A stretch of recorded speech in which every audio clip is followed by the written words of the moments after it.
നമസ്കാരം. ഇന്നത്തെ വീഡിയോയിൽ ഹോസ്പിറ്റൽ അഡ്മിനിസ്ട്രേഷൻ എന്ന് പറയുന്ന മേഖലയെ കുറിച്ചിട്ടാണ് ഇന്ന് നമ്മൾ ഡിസ്കസ് ചെയ്യാൻ പോകുന്നത്. കാരണം +2 കഴിഞ്ഞതിന് ശേഷം ഒത്തിരി സ്റ്റുഡൻസ് ഈ ഇടയായിട്ട് ചോദിക്കുന്ന ഒരു ചോദ്യമാണ് ഹോസ്പിറ്റൽ അഡ്മിനിസ്ട്രേഷനുമായിട്ട് ബന്ധപ്പെട്ട കോഴ്സസിനെ കുറിച്ചിട്ട്. അപ്പോൾ ഇന്നത്തെ വീഡിയോയിൽ കംപ്ലീറ്റ് ഡിസ്കസ് ചെയ്യാൻ പോകുന്നത് എന്താണ് ഹോസ്പിറ്റൽ അഡ്മിനിസ്ട്രേഷൻ, ആർക്കൊക്കെയാണ് ഹോസ്പിറ്റൽ അഡ്മിനിസ്ട്രേഷൻ പഠിക്കാൻ പറ്റുന്നത്, ഹോസ്പിറ്റൽ അഡ്മിനിസ്ട്രേഷൻ പഠിച്ചു കഴിഞ്ഞാലുള്ള ജോബ് ഓപ്പർച്യൂണിറ്റീസ് എത്രത്തോളം ഉണ്ട്, ഹോസ്പിറ്റൽ അഡ്മിനിസ്ട്രേഷൻ പഠിക്കുന്നത് കൊണ്ടുള്ള കരിയർ വൈസ് ഉള്ള ബെനിഫിറ്റ് എന്താണ്, ഹയർ എഡ്യൂക്കേഷൻ പോസിബിലിറ്റീസ് എന്തൊക്കെയാണ്, ഏതൊക്കെയാണ് ബെസ്റ്റ് ഇൻസ്റ്റിറ്റ്യൂട്ട്സ്. ഇതുപോലെ ഇപ്പോൾ ഡിഗ്രി പഠിക്കുന്ന കുട്ടികളാണെന്നുണ്ടെങ്കിലും നിങ്ങൾക്കും ഇത് ഉപകാരപ്പെടും. കാരണം ഡിഗ്രി കഴിഞ്ഞതിന് ശേഷം ചെയ്യാൻ പറ്റുന്ന ഹോസ്പിറ്റൽ അഡ്മിനിസ്ട്രേഷനുമായിട്ട് ബന്ധപ്പെട്ട മേഖലകളെ കുറിച്ചിട്ടും പറയുന്നുണ്ട്. അപ്പോൾ എല്ലാവർക്കും നമ്മുടെ ചാനലിലോട്ട് സ്വാഗതം.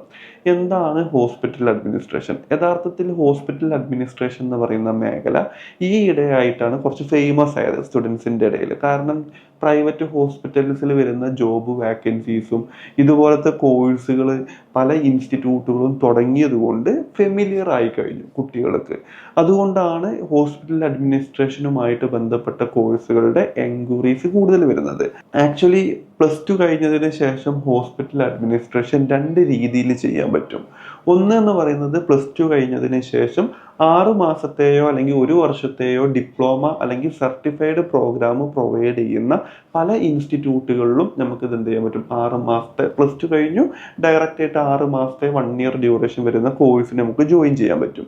ഇതിന് നമുക്ക് ജോബ് കിട്ടും. പക്ഷെ ഇതിലുള്ളൊരു നെഗറ്റീവ് സൈഡ് എന്താണെന്ന് വെച്ചാൽ നമുക്ക് ഹയർ എഡ്യൂക്കേഷൻ പോസിബിലിറ്റീസോ അതല്ലെന്നുണ്ടെങ്കിൽ അതായത് ഉപരിപഠന സാധ്യതകളോ അതല്ലെന്നുണ്ടെങ്കിൽ കരിയർ ഗ്രോത്തും കുറവായിരിക്കും. അതാണ് ഇതിൻ്റെ ഒരു നെഗറ്റീവ് സൈഡ് എന്ന് പറയുന്നത്. പിന്നെ യഥാർത്ഥത്തിൽ ഹോസ്പിറ്റൽ അഡ്മിനിസ്ട്രേഷൻ ഒരു ഫുൾ ടൈം കരിയർ ആക്കിയിട്ട് മാറ്റാൻ താല്പര്യപ്പെടുന്ന മോട്ടിവേഷൻ ഉള്ള സ്റ്റുഡൻസ് ആണെന്നുണ്ടെങ്കിൽ നിങ്ങൾ ഒരിക്കലും 6 മാസത്തെയോ അല്ലെങ്കിൽ 1 ഇയർ ഡിപ്ലോമ പ്രോഗ്രാംസ് ഒന്നും ചെയ്യാതിരിക്കുക, സർട്ടിഫൈഡ് പ്രോഗ്രാംസ് ചെയ്യാതിരിക്കുക. നിങ്ങൾ പരമാവധി ഡിഗ്രി പ്രോഗ്രാംസിന് ജോയിൻ ചെയ്യുക. ഡിഗ്രി പ്രോഗ്രാംസ് അണ്ടർ ഗ്രാജുവേഷൻ ലെവലിൽ വരുന്ന ഡിഗ്രി പ്രോഗ്രാംസിന് നിങ്ങൾക്ക് 2 രീതിയിൽ ചെയ്യാൻ പറ്റും. ഒന്ന് എന്ന് പറയുന്നത് നിങ്ങൾക്ക് ഇഷ്ടപ്പെട്ട മേഖലയിൽ any degree rather than hospital administration അല്ലാതെ നിങ്ങൾ ഇപ്പോൾ ഡിഗ്രിക്ക് പഠിക്കുന്ന സ്റ്റുഡൻസ് ഇപ്പോൾ BSc ബോട്ടണിയോ സുവോളജിയോ കെമിസ്ട്രിയോ അല്ലെന്നുണ്ടെങ്കിൽ എനി ഡിഗ്രി പഠിച്ചുകൊണ്ടിരിക്കുന്ന കുട്ടികൾക്ക് ഡിഗ്രി കഴിഞ്ഞതിന് ശേഷം വേണമെന്നുണ്ടെങ്കിൽ ഹോസ്പിറ്റൽ അഡ്മിനിസ്ട്രേഷനിലോട്ട് PG ഡിപ്ലോമ പ്രോഗ്രാമോ PG പ്രോഗ്രാമോ എടുത്തു വരാൻ പറ്റും. അതല്ലെന്നുണ്ടെങ്കിൽ നിങ്ങൾക്ക് +2 പഠിക്കുന്ന സമയത്ത് തന്നെ നിങ്ങൾക്ക് സ്പെസിഫിക്കലി ഹോസ്പിറ്റൽ അഡ്മിനിസ്ട്രേഷൻ എന്ന് പറയുന്ന മേഖലയിലോട്ടാണ് പോകാൻ താല്പര്യം എന്നുണ്ടെങ്കിൽ നിങ്ങൾ ഡയറക്റ്റ് ആയിട്ട് ചെയ്യാൻ പറ്റുന്ന ഒരു പ്രോഗ്രാമാണ് BHA, bachelor of hospital administration എന്ന് പറയും. ഇത് പ്യൂർലി പഠിക്കുന്നത് 3 വർഷത്തെ ഒരു ഡിഗ്രി പ്രോഗ്രാമാണ്.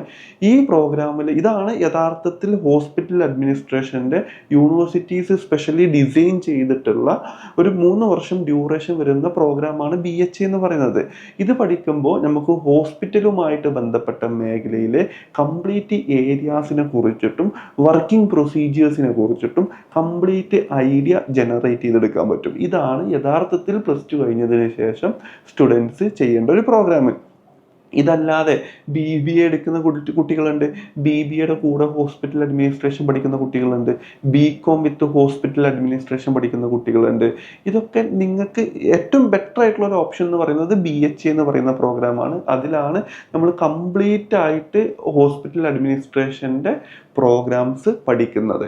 ഇങ്ങനെയാണ് 2 രീതിയിലാണ് +2 പഠിക്കുന്ന കുട്ടികൾക്ക് ഹോസ്പിറ്റൽ അഡ്മിനിസ്ട്രേഷൻ ചെയ്യാൻ പറ്റുക.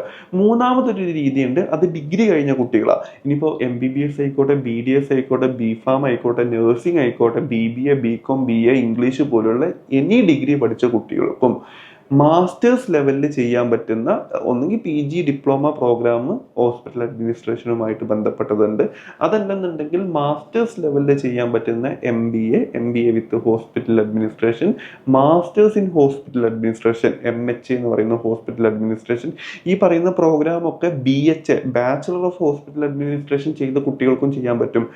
അതാണ് ഞാൻ പറയുന്നത്. അപ്പം മാസ്റ്റേഴ്സ് ലെവലിൽ ഒന്നെങ്കിൽ MBA വിത്ത് ഹോസ്പിറ്റൽ അഡ്മിനിസ്ട്രേഷൻ, അതുപോലെ തന്നെ MHA masters in hospital administration, masters in public health പോലുള്ള ഹോസ്പിറ്റലുമായിട്ട് ബന്ധപ്പെട്ട അഡ്മിനിസ്ട്രേറ്റീവ് ലെവൽ കോഴ്സസ് നമുക്ക് PGയിലും ചെയ്യാൻ പറ്റും. ഇതേ പ്രോഗ്രാം BHA കഴിഞ്ഞ സ്റ്റുഡൻസിനും ചെയ്യാൻ പറ്റും. അതുകൊണ്ട് ഈ കോഴ്സ് നിലവിൽ നിങ്ങളിപ്പോൾ +2 കഴിഞ്ഞ കുട്ടികളായിരിക്കും ഈ വീഡിയോ കാണുന്നത്. അപ്പോൾ BHA എന്ന് പറയുന്ന കോഴ്സ് കംപ്ലീറ്റ് ചെയ്ത് കഴിഞ്ഞതിന് ശേഷം നിങ്ങൾക്ക് വർക്ക് ചെയ്യാൻ പറ്റുന്ന പല മേഖലകളുണ്ട്. അതായത് ഹോസ്പിറ്റൽ സൈഡിൽ വരുന്ന സെക്യൂരിറ്റിയുമായിട്ട് ബന്ധപ്പെട്ട മേഖലകളിൽ നിങ്ങൾക്ക് മാനേജറായിട്ട് വർക്ക് ചെയ്യാൻ പറ്റും. CEO എന്ന് കേട്ടിട്ടില്ലേ? അതായത് ഒരു ഒരു ഒരു ഒരു പ്രസ്ഥാനത്തിന്റെ ഏറ്റവും ടോപ്പ് റാങ്കിൽ നിൽക്കുന്ന ആൾക്കാരാണ് CEO. അതായത് ചീഫ് എക്സിക്യൂട്ടീവ് ഓഫീസർ എന്ന് പറയും. ചീഫ് എക്സിക്യൂട്ടീവ് ഓഫീസർ ഉണ്ട്, ചീഫ് മെഡിക്കൽ ഓഫീസർ ഉണ്ട്, ഇവരുടെ അണ്ടറിൽ വരുന്ന സ്റ്റാഫുകളുണ്ട്, അതുപോലെ തന്നെ ഫൈനാൻസിൽ വർക്ക് ചെയ്യുന്ന മാനേജേഴ്സ് ഉണ്ട്. ഹോസ്പിറ്റലുമായിട്ട് ബന്ധപ്പെട്ട എല്ലാ കാര്യങ്ങളും നടത്തിക്കൊണ്ടുപോകുന്നത്, അതായത് ഞാൻ സിമ്പിളായിട്ട് പറഞ്ഞുതരാം. ഇപ്പോൾ ഡോക്ടേഴ്സ് വേണം, നേഴ്സസ് വേണം, ലാബ് ടെക്നോളജിസ്റ്റ് വേണം, റേഡിയോളജിസ്റ്റ് വേണം, ഫാർമസിസ്റ്റ് വേണം. ഇതുപോലത്തെ മെഡിക്കൽ കോഴ്സസ് പഠിച്ചിറങ്ങുന്ന കുട്ടികളെല്ലാവരും വർക്ക് ചെയ്യുന്ന ഒരു മേഖലയാണ് ഹോസ്പിറ്റൽ എന്ന് പറയുന്നത്. ഇവരൊക്കെ മാനേജ് ചെയ്യാൻ, ഇതൊരു ബിസിനസ് ആണല്ലോ പ്രൈവറ്റ് സെക്ടറിൽ. എത്ര പറഞ്ഞാലും ആരോഗ്യം എന്ന് പറയുന്നത് ഒരു ബിസിനസ് തന്നെയാണ് പ്രൈവറ്റ് ഹോസ്പിറ്റലിനെ സംബന്ധിച്ചിടത്തോളം, പ്രൈവറ്റ് ഹോസ്പിറ്റൽസിനെ സംബന്ധിച്ചിടത്തോളം. അപ്പോൾ ഈ ബിസിനസ് ഡെവലപ്പ് ചെയ്യാൻ വേണ്ടിയിട്ട് കസ്റ്റമർ റിലേഷൻഷിപ്പ് ഓഫീസേഴ്സ് ഉണ്ടാവും. ഹോസ്പിറ്റൽ അഡ്മിനിസ്ട്രേഷൻ കഴിഞ്ഞ കുട്ടികൾക്ക് പേഷ്യൻ്റ് റിലേഷൻഷിപ്പ് ഓഫീസറായിട്ട് വർക്ക് ചെയ്യാൻ പറ്റും. PRO കേട്ടിട്ടുണ്ടായിരിക്കും. ഇതുപോലെ ഹോസ്പിറ്റൽ ഇപ്പോൾ വിദേശ രാജ്യങ്ങളിൽ നിന്നും, ഇപ്പോൾ അറബികളായിക്കോട്ടെ അല്ലെന്നുണ്ടെങ്കിൽ വേറെയുള്ള രാജ്യങ്ങളിൽ നിന്നും ആൾക്കാർ കേരളത്തിൽ വന്നിട്ട് ട്രീറ്റ്മെൻറ്റ് ചെയ്യുന്ന ആൾക്കാരുണ്ട്. അപ്പം ഇങ്ങനത്തെ ആൾക്കാരൊക്കെ നോക്കുന്നതും ഇവർക്ക് വേണ്ട സൗകര്യങ്ങൾ ചെയ്തു കൊടുക്കുന്നതും, ഹോസ്പിറ്റലിന് എന്തെങ്കിലും പ്രോബ്ലം സംഭവിക്കുമ്പോൾ അത് എങ്ങനെ ഡെവലപ്പ് ചെയ്യണം, ബിസിനസ് രീതിയിൽ അതെങ്ങനെ ഡെവലപ്പ് ചെയ്യണം എന്ന് ആഗ്രഹിക്കുന്നതൊക്കെ ചെയ്യുന്നത് ഹോസ്പിറ്റൽ അഡ്മിനിസ്ട്രേഷൻ പഠിച്ചു കഴിഞ്ഞ് ജോലി ചെയ്യുന്ന ആൾക്കാരാണ്. ഇതിൽ ഒരുപാട് സെക്ഷൻസ് ഉണ്ട് ഒരു ഹോസ്പിറ്റലിനെ സംബന്ധിച്ചിടത്തോളം. അപ്പം മാനേജ്മെൻറ്റ് ഏരിയയിൽ, അതായത് നമുക്ക് MBBS BDS അല്ലെന്നുണ്ടെങ്കിൽ സയൻസ് ഓറിയൻറ്റഡ് സബ്ജക്റ്റുകൾ പഠിക്കാൻ താല്പര്യമില്ല, അല്ലെങ്കിൽ തന്നെ ഹോസ്പിറ്റലുമായിട്ട് ബന്ധപ്പെട്ട അഡ്മിനിസ്ട്രേറ്റീവ് ഏരിയയിൽ, ബിസിനസ് ഏരിയയിലൊക്കെ വർക്ക് ചെയ്യാൻ താല്പര്യപ്പെടുന്ന സ്റ്റുഡൻസിന് ചെയ്യാൻ പറ്റുന്ന പ്രോഗ്രാമാണ് BHA അല്ലെന്നുണ്ടെങ്കിൽ ഹോസ്പിറ്റൽ അഡ്മിനിസ്ട്രേഷൻ എന്ന് പറയുന്നത്. ഈ കോഴ്സ് പഠിക്കാൻ +2 സയൻസ് പഠിക്കണമെന്ന് ഒരു നിർബന്ധമല്ല. ഇപ്പോൾ +2 കൊമേഴ്സും ഹ്യൂമാനിറ്റീസും ഒക്കെ കഴിഞ്ഞ കുട്ടികൾക്ക് ഹോസ്പിറ്റലുമായിട്ട് ബന്ധപ്പെട്ട മേഖലയിൽ വർക്ക് ചെയ്യാൻ താല്പര്യമുണ്ടെന്നുണ്ടെങ്കിൽ, സയൻസ് പഠിച്ച കുട്ടികൾക്കും സയൻസ് ഓറിയൻറ്റഡ് ആയിട്ടുള്ള ഡിഗ്രി പഠിച്ച് ഹോസ്പിറ്റലിലോട്ട് വരാൻ താല്പര്യമില്ല എന്നുണ്ടെങ്കിൽ നിങ്ങൾക്ക് എല്ലാവർക്കും ചെയ്യാൻ പറ്റുന്ന ഡിഗ്രി പ്രോഗ്രാമാണ് BHA എന്ന് പറയുന്നത്. ഇതിന് ഉന്നത വിദ്യാഭ്യാസ സാധ്യതകളുണ്ട്. അതാണ് ഞാൻ ആദ്യം പറഞ്ഞ masters in hospital administration, masters in business അഡ്മിനിസ്ട്രേഷൻ്റെ കൂടെ ഹോസ്പിറ്റൽ അഡ്മിനിസ്ട്രേഷൻ പഠിക്കാൻ പറ്റും, ഫൈനാൻസ് പഠിക്കാൻ പറ്റും, HR പഠിക്കാൻ പറ്റും. ഇതൊക്കെ കഴിഞ്ഞതിന് ശേഷം നമുക്ക് ഹോസ്പിറ്റൽ അഡ്മിനിസ്ട്രേഷൻ ഫീൽഡിലോട്ട് വരാൻ പറ്റും.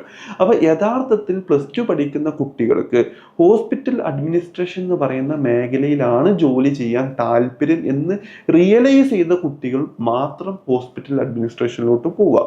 അതല്ലാതെ ഇതിനോട് ഞാൻ പറഞ്ഞു വരുന്നത്, പുറമേന്ന് ഇതിൻ്റെ ഓപ്പർച്യൂണിറ്റീസും കാര്യങ്ങളും കേട്ടിട്ട് വരുന്നതിന് പകരം നിങ്ങൾക്ക് ഇന്റേണലി ഒരു ഹോസ്പിറ്റലിന്റെ മാനേജ്മെന്റ് ഏരിയയിൽ വർക്ക് ചെയ്യാനാണ് താല്പര്യം എന്നുണ്ടെങ്കിൽ നിങ്ങൾക്ക് ധൈര്യമായിട്ട് എടുക്കാൻ പറ്റുന്ന 3 ഇയേഴ്സ് ഡ്യൂറേഷൻ വരുന്ന ഒരു പ്രോഗ്രാമാണ് ഹോസ്പിറ്റൽ അഡ്മിനിസ്ട്രേഷൻ എന്ന് പറയുന്നത്. ചില കോളേജുകളിൽ 4 ഇയേഴ്സ് ആണ്. യൂണിവേഴ്സിറ്റി അനുസരിച്ചിട്ട് ഡ്യൂറേഷനിൽ മാറ്റം വരും. അപ്പോൾ ഇതിൻ്റെ ഒരു കരിയർ ഗ്രോത്ത് എന്ന് പറയുന്നത് ഒരു ഹോസ്പിറ്റലിന്റെ CEO, ചീഫ് എക്സിക്യൂട്ടീവ് ഓഫീസർ, അല്ലെങ്കിൽ ആ ഒരു ലെവൽ ഓഫ് റാങ്കിലോട്ട് വരെ എത്താൻ പറ്റുന്ന കരിയർ ഓപ്പർച്യൂണിറ്റി ഉള്ള പ്രോഗ്രാമാണ് ഹോസ്പിറ്റൽ അഡ്മിനിസ്ട്രേഷൻ എന്ന് പറയുന്നത്. ഇനി ഇതിൻ്റെ കോർ സിലബസിനെ കുറിച്ചിട്ട് പറഞ്ഞുതരാം. ബേസിക് ആയിട്ട് നമുക്ക് പഠിക്കേണ്ടത് ബേസിക് പ്രിൻസിപ്പിൾസ് ആണ്. ഹെൽത്ത് കെയർ സിസ്റ്റം എങ്ങനെയാണ് റൺ ചെയ്യുന്നത്, ഇതിലുണ്ടാവുന്ന എക്കണോമിക്, അതായത് ഫൈനാൻസുമായിട്ടുള്ള കാര്യങ്ങൾ പഠിക്കാനുണ്ടാവും. ഹെൽത്ത് കെയർ സിസ്റ്റത്തിൽ നമുക്ക് ഇംപ്ലിമെൻറ്റ് ചെയ്യാൻ പറ്റുന്ന HR സിസ്റ്റം, ഹ്യൂമൻ റിസോഴ്സസ് കാര്യങ്ങൾ പഠിക്കാനുണ്ടാവും.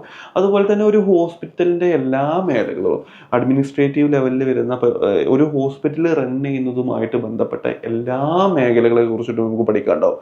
ഇനിയിപ്പോൾ പുറമേ നിന്ന് മെഡിക്കൽ ഡിവൈസസുകൾ ഹോസ്പിറ്റലിൽ ഇംപ്ലിമെന്റ് അറ്റൻഡ് ചെയ്യുന്നത് മുതൽ ഒരു ഹോസ്പിറ്റലിൻ്റെ A to Z എല്ലാ കാര്യങ്ങളും, എമർജൻസി ഡിപ്പാർട്ട്മെൻറ്റ് മുതൽ സെക്യൂരിറ്റി ഡിപ്പാർട്ട്മെൻറ്റ് മുതൽ ഓപ്പറേഷൻ തിയേറ്റേഴ്സിൽ വരുന്ന കാര്യങ്ങൾ മുതൽ മരുന്നുകൾ, ഫാർമക്കോളജി മുതൽ എല്ലാ കാര്യങ്ങളും ബിസിനസ് ആസ്പെക്റ്റിൽ ഡീൽ ചെയ്യുന്ന ആൾക്കാരാണ് ഹോസ്പിറ്റൽ അഡ്മിനിസ്ട്രേഷൻ പഠിച്ചു കഴിഞ്ഞതിന് ശേഷം വരുന്നത്.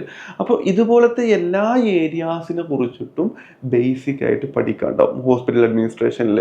പിന്നെ ഇതിൻ്റെ എലിജിബിലിറ്റി എന്ന് പറയുന്നത് നമുക്ക് ഡിപ്ലോമ അല്ലെങ്കിൽ സർട്ടിഫൈഡ് പ്രോഗ്രാം പഠിക്കണം എന്നുണ്ടെങ്കിൽ +2 പാസ്സായാൽ മതി. ചില സർട്ടിഫിക്കറ്റിന് നമുക്ക് 10ാം ക്ലാസ് ഉണ്ടെന്നുണ്ടെങ്കിൽ നമുക്ക് അപ്സ്കിൽ ചെയ്യാൻ പറ്റും. ഇത് പിന്നെ നമുക്ക് +2 കഴിഞ്ഞതിന് ശേഷം നമുക്ക് BHA പഠിക്കണം എന്നുണ്ടെങ്കിൽ +2 എനി സ്ട്രീമാണ്.